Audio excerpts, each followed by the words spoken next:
Assalamu alaikum. My name is Eliza Noor from International School of Cordoba and I read in grade 7. This is the working model of human respiratory system. Through this model, I will explain the whole function of our lungs, the respiratory system, and also briefly describe the structure of our lungs. So first of all, respiratory system होता क्या है? Respiratory system को उर्दू में हम निज़ाम तनफ़ुस कहते हैं. हम दिन में 20,000 मरतबा सांस लेते हैं और वो सिर्फ हमारे रेस्पिरेटरी सिस्टम की वजह से होता है. रेस्पिरेटरी सिस्टम के मुख्तलिफ पार्ट्स होते हैं, जैसा कि पहला पार्ट होता है नोज़. हमारे नोज़ की बाहर की ओपनिंग्स को नोस्ट्रल्स कहते हैं. हवा नोस्ट्रल्स के ज़रिए अंदर जाती है और अंदर एक खाली चैम्बर होता है जिसे हम नेसल कैविटी कहते हैं. हवा उस खाली चैम्बर के अंदर जाके फ़िल्टर हो जाती है. उसके बाद हवा जाती है हमारे फेरिंग्स में. फेरिंग्स एक कॉमन रास्ता होता है हमारे खाने के लिए भी और हवा के लिए भी, यानी उससे खाना भी गुजरता है और हवा, दोनों चीज़ें गुजरती हैं. फिर इसके बाद आता है लेरिंग्स. लेरिंग्स के थोड़ा पीछे एक और नाली होती है जिसको हम ओइसोफेगस कहते हैं. लेरिंग्स से हवा गुजरती है और ओइसोफेगस से हमारी फूड और हमारा खाना गुजरता है. लेरिंग्स के बाद आता है ट्रैकिया.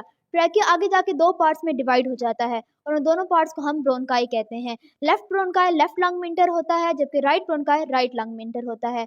वो ब्रोंकाई आगे से जाके और छोटी छोटी ब्रांचेस जिनको हम ब्रोंकियोल्स कहते हैं उसमें डिवाइड हो जाता है. वो ब्रोंकियोल्स आगे से जाके ख़त्म होती हैं एल्वुलर डक्ट्स में और एल्वुलर डक्ट्स ख़त्म होते हैं हमारे एल्वुलाई में. एल्वुलाई बेसिकली हवा की थैलियाँ होती हैं जिनमें हवा स्टोर होती है. उसके बाद ब्लड सेल एल्वुलाई के पास आते हैं और उससे ऑक्सीजन ले लेते हैं और उससे अपनी कार्बन डाइऑक्साइड दे देते हैं. फिर वो ब्लड जिसमें अब ऑक्सीजन होती है वो हमारे लंग्स को छोड़कर हमारे हार्ट के पास चला जाता है और हार्ट उस ब्लड को पूरी बॉडी में सप्लाई कर देता है. फिर वो हवा जिसमें कार्बन डाइऑक्साइड होती है जो हमारे एल्वुलाई में होती है वो वहाँ से निकल कर एल्वुलर डक्ट्स में आती है, वहाँ से निकल कर दोबारा ब्रोंकियोल्स में, ब्रोंकियोल्स से निकल कर ब्रोंकाई में, उससे निकल कर ट्रैकिया में. उसके बाद वो हमारी जाती है लेरिंग्स में, लेरिंग्स से फेरिंग्स और फेरिंग्स से नेसल कैविटी और नेसल कैविटी के बाद हमारे नाक या मुंह से बाहर आ जाती है. जब हम सांस अंदर की तरफ खींचते हैं तो हमारे मसल इन लंग्स के नीचे एक और मसल होता है, डूम शेप होता है जिसको हम डायफ्राम कहते हैं. जब हम सांस अंदर की तरफ खींचते हैं तो वो सिकुड़ जाता है और नीचे हो जाता है जिसकी वजह से जगह बन जाती है और हवा आराम से अंदर आ जाती है. और जब हम रिलैक्स करते हैं तो वो डायफ्राम दोबारा ऊपर आ जाता है जिसकी वजह से जगह कम पड़ जाती है और वो हमारी हवा को जो अंदर होती है उसको बाहर निकाल कर फेंकने में मदद करता है. ये सारा होता है रेस्पिरेटरी सिस्टम. रेस्पिरेटरी सिस्टम के थ्रू ही हमारे बॉडी में ऑक्सीजन जाती है और कार्बन डाइऑक्साइड निकलती है. जब हम सांस अंदर की तरफ खींचते हैं तो हमारे लंग्स फूल जाते हैं,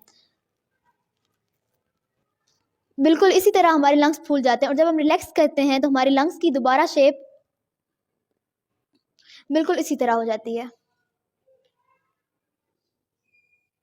अभी कुछ पिछले दिनों एक बीमारी आई थी जिसको हम कोरोना कहते हैं. कोरोना एक वायरस है. कोरोना बेसिकली एक वायरस है, लेकिन वो हमारे रेस्पिरेटरी सिस्टम को अफेक्ट कैसे करता है? वो सबसे पहले अफेक्ट करता है ट्रैकिया को. वो ट्रैकिया उसकी वजह से सिकुड़ जाता है, उसमें जगह नहीं रहती. वो इसकी वजह से हवा ट्रैकिया से अंदर से पास नहीं होती है. जब हवा पास नहीं होती तो हमारे लंग्स पंप नहीं करते. जब लंग्स पंप नहीं करते तो फिर ना ब्लड को ऑक्सीजन मिलती है और ना कार्बन डाइऑक्साइड बाहर निकलती है. हवा आती है, फिर उसके बाद मसनूई ऑक्सीजन लगाई जाती है जिसकी वजह से हमारे ट्रैकिया की नाली खुल जाती है दोबारा से और फिर हवा ट्रैकिया में आती है और ट्रैकिया से लंग्स में, और लंग्स वैसे ही पंप करते हैं जिस तरह हमारी पैदाइशी तौर पर लंग्स पंप कर रहे होते हैं. Thank you.